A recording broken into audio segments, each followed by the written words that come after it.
여러분 안녕하십니까? 경제현장 오늘 시작합니다. 미국 중앙은행인 연방준비제도가 예상대로 인플레이션 대응을 위해서 긴축 속도를 높이기로 했습니다.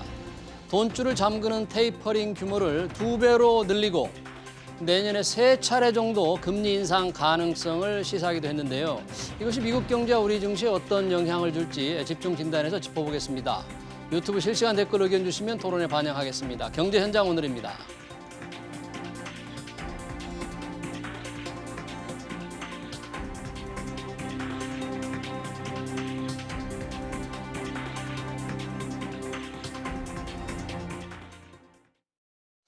네, 연준의 통화정책 그리고 주식시장의 반응 토론하기 위해서 두 분 모셨습니다. 주현수 한국금융연수원 교수 그리고 황세훈 자본시장연구원 선임연구원입니다. 두 분 어서 오십시오. 네, 반갑습니다. 반갑습니다. 자, 오늘 새벽 연준이 테이퍼링, 그러니까 돈줄을 줄이는 거를 좀 속도를 2배로 높이기로 하고 또 금리 인상 가능성도 내년에 3차례 정도로 지금 예상되는 그런 보도가 나왔잖아요. 주현수 교수님. 그런데 뉴욕 증시가 큰 폭으로 뛰었습니다. 네. 우선 이 연방준비제도의 이 결정이 어떤 결정이 왜 이루어졌기에 이렇게 주식시장에 긍정적으로 작용했는지 그 결정 내용을 조금 소개해 주실까요? 네.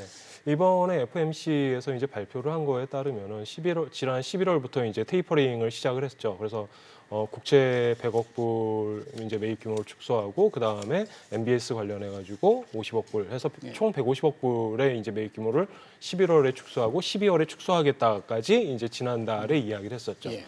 그래서 이제 이번 달에 이슈가 됐던 것은 인플레이션이 굉장히 높은 상태로 계속해서 나타나고 있기 때문에 이러한 것에 대해 가지고 연준은 어떻게 반응할 것인가라는 부분에 대한 특징이 있었던 거고 그 결과를 보시면은 이제 12월은 기존에 이야기했던 대로 150억 불만큼 이제 추가적으로 매입 규모를 축소하겠다라고 언급을 했고요. 예. 그다음에 1월부터는 이거를 2배로 늘려가지고 300억 불 규모로 그 테이퍼링 규모를 확대하겠다라고 이야기를 한 거죠. 즉 다시 말해서 1월에는 그 국채와 MBS 합쳐서 약 600억 불 정도의 규모로 매입을 하는 것이고요. 그 다음에 2월이나 3월이 되면은 또 한 번 더 줄일 것이다라는 식의 동일한 속도가 된다라고 한다면 그래서 3월에 있는 FOMC에서 이제 마무리가 될 그럴 가능성이 매우 높아졌다라고 말씀을 드릴 수 있겠습니다. 예. 테이퍼링 속도는 내년 3월에 끝내겠다. 당초 계획보다 3개월 앞당겨서 끝내겠다는 걸 분명히 한 거죠. 네, 거의 그렇게 됐다라고 보시면 예. 맞는 것 같습니다. 그런데 시장은 사실 황세훈 의원님 이 금리가 어떻게 될 건가에 대한 관심이 더욱 높았죠? 네, 그렇습니다. 일단 테이퍼링은 이제 3월 달에 끝내느냐, 6월 달에 끝내느냐의 차이였던 건데 6월 달이 아니라 3월 달에 조기에 마무리를 짓겠다라는 거고요. 그리고 이제 금리 인상, 그 다음은 바로 이제 그 기준금리 인상으로 연결될 수밖에 없는 거고요. 금리 인상을 몇 번이나 할 것이냐, 그리고 금리 인상 시기가 첫 번째 금리 인상 시기가 어떻게 될 것이냐, 여기에 대해서 이제 관심도가 집중이 되었습니다. 일단 기본적으로 내년에 3회 기준금리 인상 지금 예상이 이제 거의 지배적이라고 볼 수가 있는 거고요. 예. 그렇다면 3월 달에 테이퍼링이 마무리가 되면 네. 바로 이어서 기준금리의 인상 가능성들이 조심스럽게 점쳐지고 있습니다. 3월 달에 마무리가 되면 바로 이어서 그러니까 2분기 정도에는 기준금리 인상이 시작될 수도 있는 것이 아니냐. 물론 2분기요? 많은 시장에서 더 큰 부분은 6월 달 정도부터 이제 기준금리 인상이 시작될 것 같다라는 전망이 더 많은 건 사실입니다만 더 빨리 2분기 내에 기준금리 인상이 시작될 수도 있다. 이런 예상들로 지금 바뀌고 있다. 물론 아직까지는 다수 의견은 예. 하반기에 들어서서 기준금리 그러니까 6월 달 내지는 7월 달 정도에 기준금리 인상이 시작될 거다. 그리고 기준금리 인상 속도는 상당히 빠를 수 있다. 3번 정도 하려면 굉장히 서둘러서 연이어서 계속해야 된다라는 의미인 거거든요. 따라서 기준금리의 인상 시점은 아무리 늦어도 6월 정도면 기준금리가 인상될 가능성은 상당히 높아졌다고 예상해 볼 수가 있는 것이고요. 그리고 예. 인상 속도도 상당히 빠르다라는 점은 염두에 둘 필요가 있을 것 같습니다. 지금 우리 황세훈 의원님이 이제 내년에 3차례 정도 금리를 올릴 것으로 보인다. 그러면 그렇게 보는 거는 연준 의원들의 생각이 좀 달라진 거잖아요. 어떻게 달라진 겁니까, 그러면?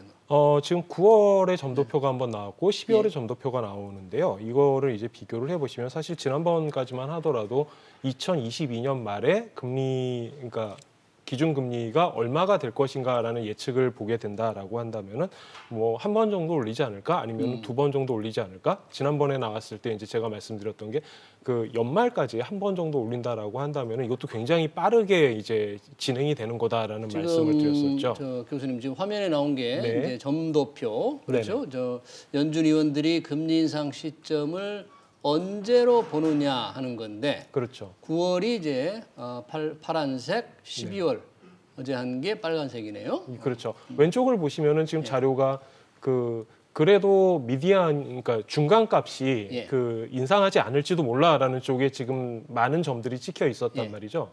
그런데 이번 같은 경우를 보시면은 이게 지금 0.75에서 1%까지 즉 다시 말해서 25bp로 3번 정도 금리를 인상하겠다라는 것들이 연준 위원들이 예상한 바다라는 거죠. 예.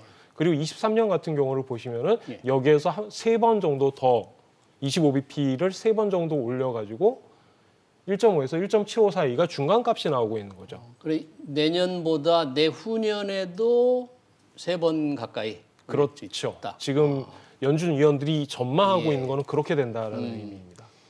그러면 저 도표가 의미하는 바는 이제 연준 의원들이 조금 이른바 비둘기에서 약간 매파적으로 생각이 좀 바뀌고 있다는 얘기인데 그만큼 지금 미국의 인플레이션 상황이 심각한 겁니까? 어느 정도 상황인데 이렇게 생각들이 좀 바뀌고 있는 겁니까? 네, 일단 가장 중요한 원인은 인플레이션이라고 봐야 될 것 같습니다. 네. 인플레이션이 지금 11월 인플레이션 소비자 물가 기준으로 봤을 때는 6.8% 거의 최근 몇십 년 동안 가장 높은 수준의 인플레이션을 기록을 했거든요.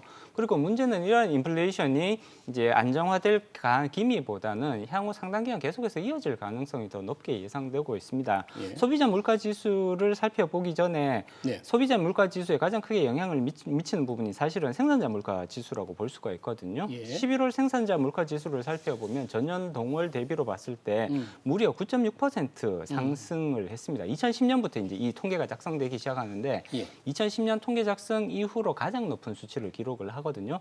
그리고 생산자 물가가 이렇게 높게 유지가 된다면 예. 결국은 생산자 물가는 시차를 두고 소비자 물가로 넘어올 수밖에 없다고 봐야 되겠죠. 11월 9.6%인 거고요. 그리고 12월도 이거보다 더 낮을 것 같지는 않다라고 지금 전망들이 나오고 있습니다. 그렇게 예. 된다면 결국은 내년 1월, 2월, 3월 내지는 2분기까지 소비자 물가 지수는 계속해서 고공행진을 보일 가능성이 상당히 높게 예측이 되고 있고요. 예. 따라서 인플레이션이 7%를 넘어설 지금 6.8%란 말이에요. 예. 근데 7%를 넘어설 가능성들이 지금 상당히 제기가 되고 있는 상황입니다. 예. 단기간에 끝날 것이다라는 것이 올해 상반기 그리고 3분기까지도 그런 이제 견해들을 어느 정도는 유지를 하고 있었지만 더 이상 그런 견해를 유지하기는 어려워진 것 같고요.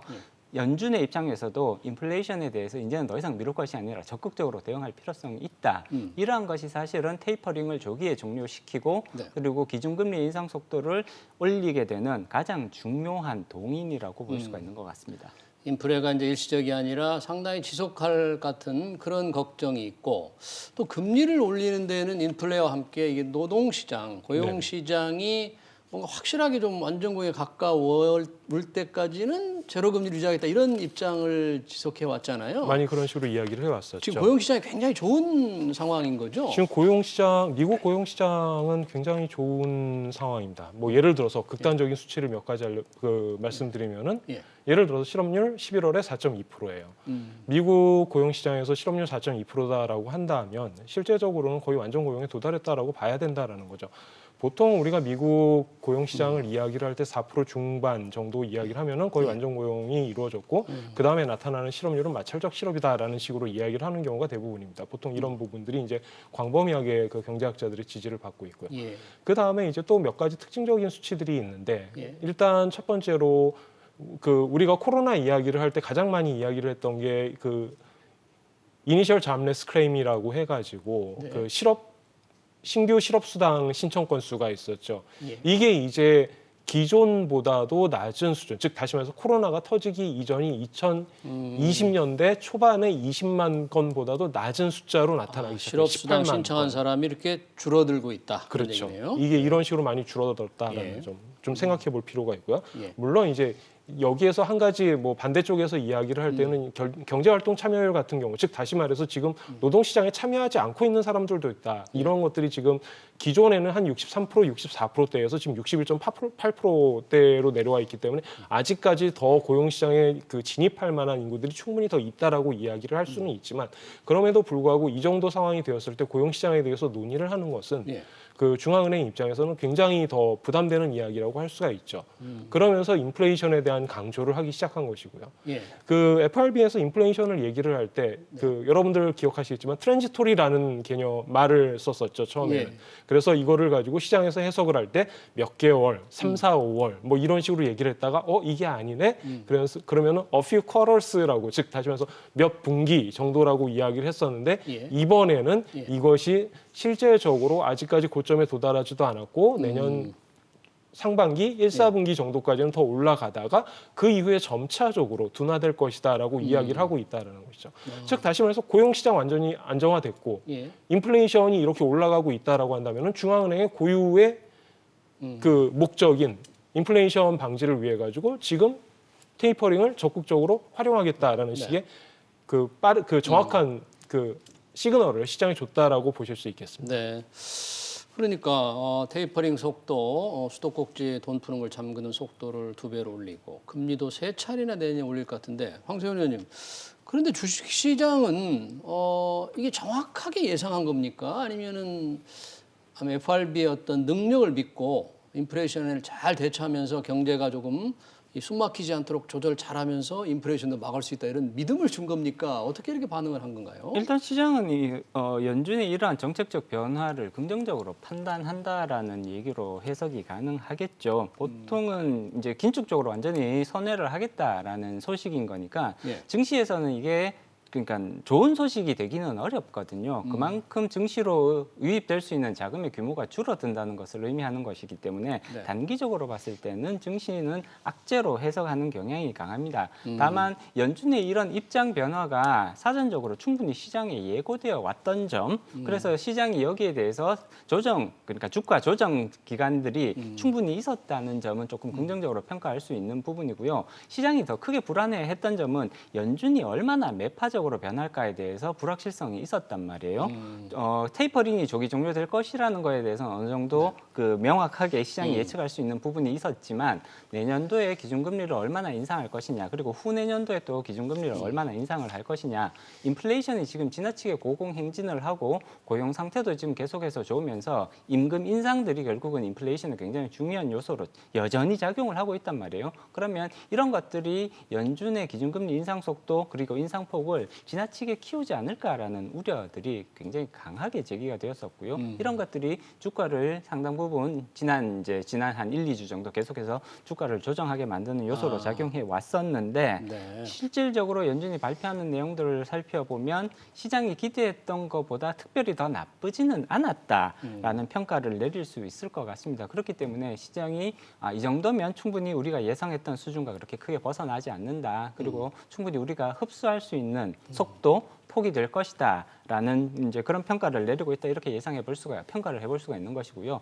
또 한 가지 이제 중요한 부분은 기준금리의 인상과 더불어서 경제 성장에 대한 전망이 어떠냐. 결국은 주식 시장은 실적으로 승부를 하는 데란 말이죠. 기업들이 얼마나 계속해서 매출을 올리고 여기서 영업이익을 벌어들이고 있느냐가 사실상 훨씬 더 중요한 요소라고 볼 수가 있습니다. 성장, 수익. 그렇습니다. 네. 기준금리를 인상을 하더라도 예. 경제 회복세 내지는 경제 성장세가 꾸준하게 이어질 수 있다면 이것은 오히려 기업에 더 큰 호재로 작용할 수도 있는 부분이거든요. 주가는 결국은 인플레이션을 가격에 반영할 수밖에 없습니다. 따라서 단기적으로는 악재겠지만 장기적으로는 중립적인 그런 요소가 될 수밖에 없는 것이고요. 따라서 여기에 경제 회복이 꾸준하게 견조하게 이루어질 수 있다는 그런 기대감이 계속해서 작용할 수 있다면 주가에는 오히려 긍정적으로 작용할 수 있는 여지들이 생기는 거죠.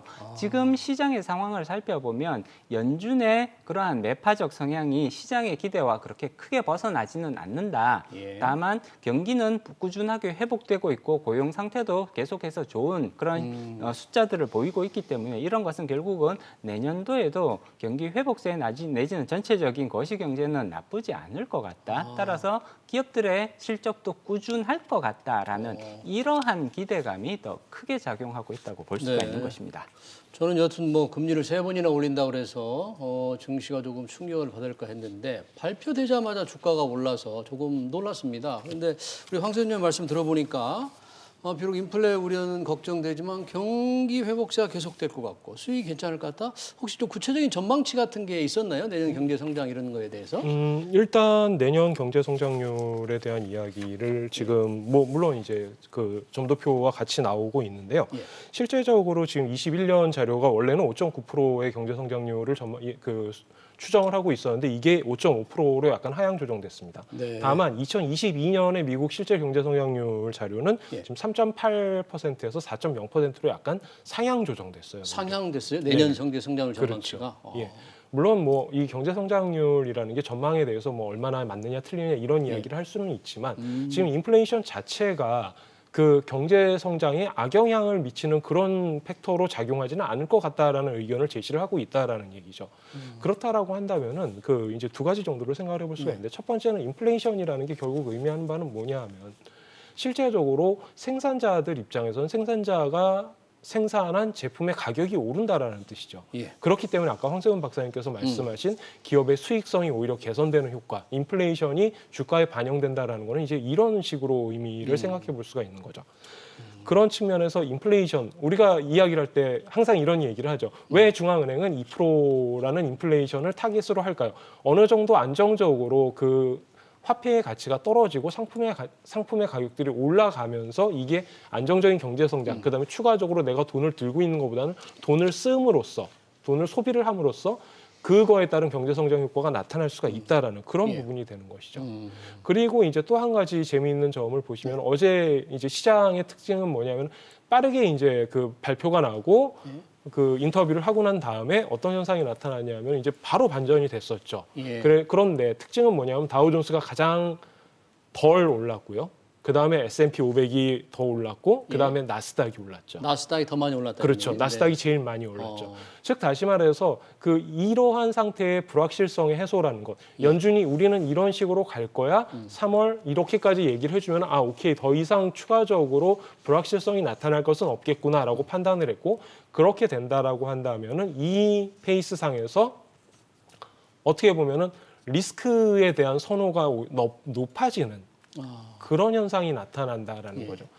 시장에서 전체적으로 내년에 인플레이션이 있고 수익성이 이 정도로 올라간다라고 한다면 훨씬 더 높은 쪽의 수익을 받을 수 있는 쪽, 즉 다시 말해서 나스닥의 일부 기업들을 매입하는 그런 형태의 움직임이 나타났다라는 것도 좀 기억해 둘 만한 사안입니다. 네. 지금 내년 성장률 전망치가 조금 오히려 상향 조정됐다. 그런 면에서 성장 전망 또 기업들의 수익 전망이 좋으니까 주가가 이렇게 반응을 했다는 얘기인데 지금 오미크론 뭐 전 세계적으로 문제인데 혹시 그런 부분에 대한 FRB의 큰 걱정은 없었습니까? 굉장히 정말. 네, 일단 오미크론에 대한 우려는 당연히 포함이 되어 있었습니다. 지금 여전히 경기 회복세에 굉장히 중요한 장애 요소가 오미크론이라고 볼 수가 있는 것이고요. 아직까지 이제 이 오미크론 이종의 그런 여러 가지 변이들에 비해서 특별히 더 치명률이 높다거나 전파력은 사실은 상당히 있는 것 같기는 합니다만 치명률에 관련된 부분에 있어서는 특별히 더 높다거나 뭐 이런 부분에 대해서 정확한 평가 내지는 보고서가 나오지는 않은 상태거든요. 네. 그렇기 때문에 오미크론이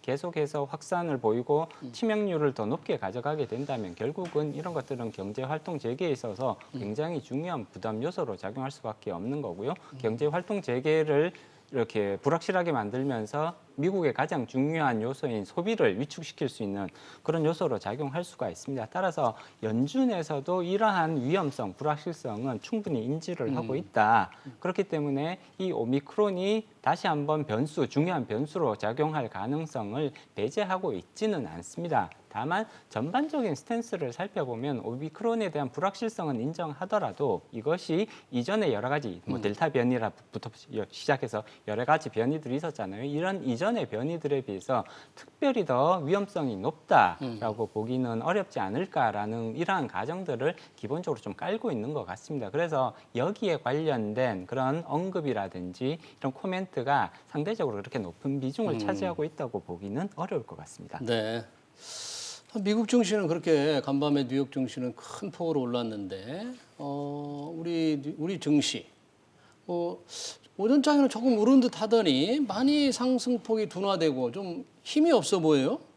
우리 시장 뭐 미국과 달리 뭐 특별한 요인이 있습니까? 아니면 경제적으로 뭐 우리가 특별히 더 어렵습니까 지금? 일단 그런 부분보다는 실제적으로 이게 미국의 경제 정책이고 그러다 보니까 이게 직접적으로 한국에 와닿는 영향이라는 게 그렇게 클 수는 없다라는 거죠. 미국에서 바라보는 것과 한국에서 바라보는 것은 다르다라는 거죠. 그리고 이제 최근의 이슈가 이제 어떤 부분이 있냐 하면은 예. 한국에 있는 투자자들이 한국 주식을 사느냐, 미국의 주식을 사느냐 이제 이런 문제들이 나타나고 있죠. 그래서 뭐 동학개미니, 서학개미니 예. 이런 말씀들을 많이 하시는데 현실적으로 보면은 통계적으로 봤을 때 대외로 투자하는 비중이 굉장히 높아지고 있는 것도 사실이거든요. 예. 그렇다라고 한다면 이런 식으로 저쪽에서 반응이 나타났을 때 예. 어떻게 보면은 대체 효과, 즉 다시 말해서 한국 주식 시장에서 자금을 빼서 그거를 미국 주식 시장에다 투자하는 이런 형태의 움직임들이 나타날 수도 있는 거고요. 그렇기 때문에 이런 부분들은 조금 중장기적으로 보셔야 될 것 같습니다. 아직까지 뭐 물론 어제 이제 그렇다라고 해서 오늘 한국 주식 시장이 같이 움직여줬으면 좋겠습니다만 그건 또 나름대로의 논리가 따로 있는 거니까요. 네. 예, 거기 한 가지 제가 조금 예. 추가해서 말씀드리고 싶은 부분은 한국 주식 시장은 사실은 미국 시장의 영향을 크게 받는 건 사실입니다만 중국 시장의 영향도 받을 수밖에 없거든요. 중국 시장. 중국 시장. 예. 지금 보면 미국 시장과 중국 시장을 비교를 해보면 미국 시장은 굉장히 견조한 모습을 보이고 있습니다. 인플레이션 높고 그렇기는 하지만 고용이라든지 전체적인 경제 성장률 지표 이런 것들은 상당히 양호한 수준을 계속해서 유지를 하고 있죠. 반대로 중국 시장을 살펴보면 지금 이제 다들 아시겠지만 헝다 사태가 터지고 있습니다. 헝다. 그리고 중국 부동산 시장의 이제 미래 내년도 중국 부동산 시장은 굉장히 큰 어려움을 겪을 수도 있지 않느냐. 특히 3월을 조금 조심해야 된다 이런 얘기들이 많이 나오고 있잖아요. 지금 우리나라의 경제 구조는 미국에 대한 의존도도 높지만 중국에 대한 의존도는 사실상 더 높다고 볼 수가 있습니다. 주식 시장이 그래서 보면 주식 시장은 미국과의 커플링, 디커플링을 반복해 왔고요. 예. 중국 시장과의 커플링, 디커플링을 반복해 온 것이 사실이거든요. 예. 근데 중국 시장이 어떤 영향, 어떤 지금 모습으로 가고 있느냐는 사실 우리나라 시장에 굉장히 크게 영향을 미칠 수밖에 없는 요소라고 봐줘야 되는 거고요. 지금 중국 시장은 상대적으로 굉장히 부진한 모습을 보이고 있습니다. 헝다는 디폴트로 갈 게 확실해 보이고요. 네. 그리고 그 이후의 그 중국 부동산 시장, 콘크리트 경제라고 부르는 중국 전체 경제가 어떤 식으로 흘러갈지 중국은 반대로 지금 지준율까지 인하 조치를 하고 있단 말이에요. 오히려 경제를 적극적으로 부양하기 위한 이건 뒤집어서 얘기하면 경제가 어려워지고 있다라는 것을 의미하는 거기 때문에 이런 쪽의 영향을 미국 시장보다는 당연히 우리나라 시장이 더 크게 받을 수밖에 없는 것이고요. 따라서 미국 시장은 저렇게 괜찮은 회복세를 보이고 있음에도 불구하고 오늘 우리나라 시장 보면 미국에 비해서 확실히 네. 조금 격차가 느껴질 수밖에 없거든요. 따라서 이런 중국으로부터 오는 영향도 우리가 감안할 필요가 있다는 거죠. 뭔가 미국 자본시장과 보조를 같이 하는 게 조금 우리 투자자들의 유리할 것 같은데 약간 정치적으로도 조금 우리가 지금 중국과 가까워지는 것 같은데 자본시장도 지금 그런 모습을 보이면 경제 구조 자체가 중국에 대한 의존도가 상당히 높은 예. 경제 구조잖아요. 그렇기 때문에 증시도 사실상 영향을 피해갈 수는 없다고 봅니다. 네. 자, 미국이 이렇게 이제 테이퍼링 속도 당기고 금리 인상 내년에 세 차례 되면 우리는 뭐 또 어떻게 할지 지금 기준금리를 자, 내년 1월에 바로 올릴 건지 안 올릴 건지 어떻게 전망을 하십니까, 교수님은?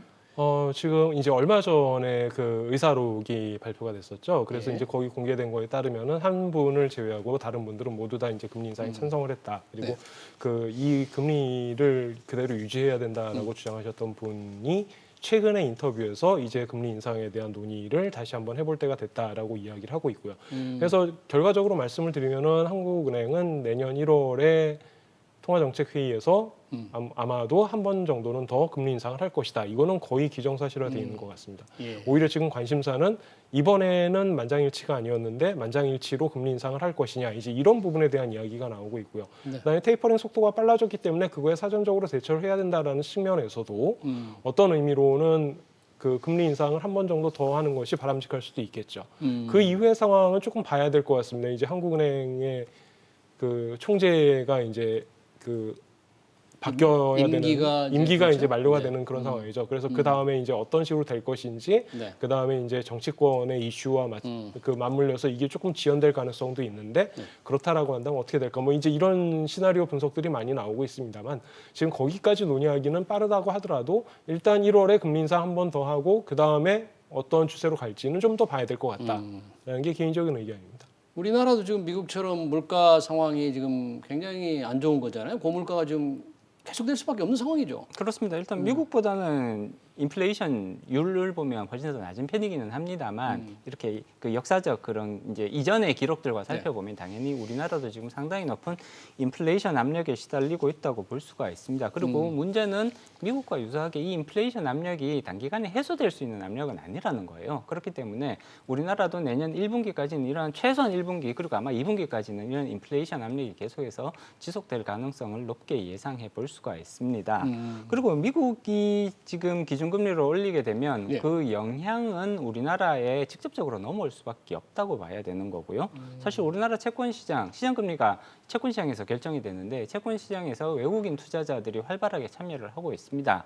미국의 통화정책은 당연히 이러한 외국인 투자자들을 통해서 우리나라 채권시장, 시장금리로 직접적으로 영향을 미칠 수밖에 없는 것이고요. 따라서 이런 부분들에 대해서 사전적으로 조금 대응하는, 준비하는 모습을 갖출 필요성이 있겠죠. 앞서 주현수 교수님께서 지적해 주셨듯이 올해 1월 달 아니면 2월 달에 한국은행은 기준금리를 올리게 거의 확실해 보입니다. 1월이냐 2월이냐 시기의 문제일 뿐인 것 같고요.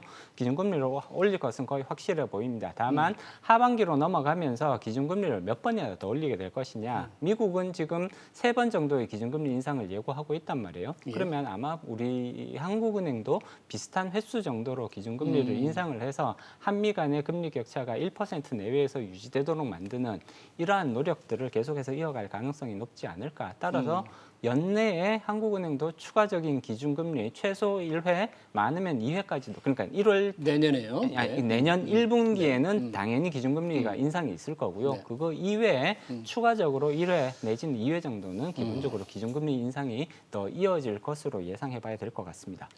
자, 이 경제 상황에 따른 이제 주식시장의 변화는 조금 더 분석이 필요할 것 같고 저희가 이제 말씀하신 대로 내년에 이제 과연 시장이 어떻게 될까 굉장히 관심인데 결국 내년 3월 9일 대선이 있고 대선 후보 두 양강 후보들의 주식 시장을 보는 눈, 경제 운영에 대한 계획들이 조금씩은 이제 공약을 통해서 나오고는 있는데 어떤 후보가 될 때 우리 증시에 도움이 될까? 우리 주식 시장이 어떤 후보에 따라서 반응을 할까?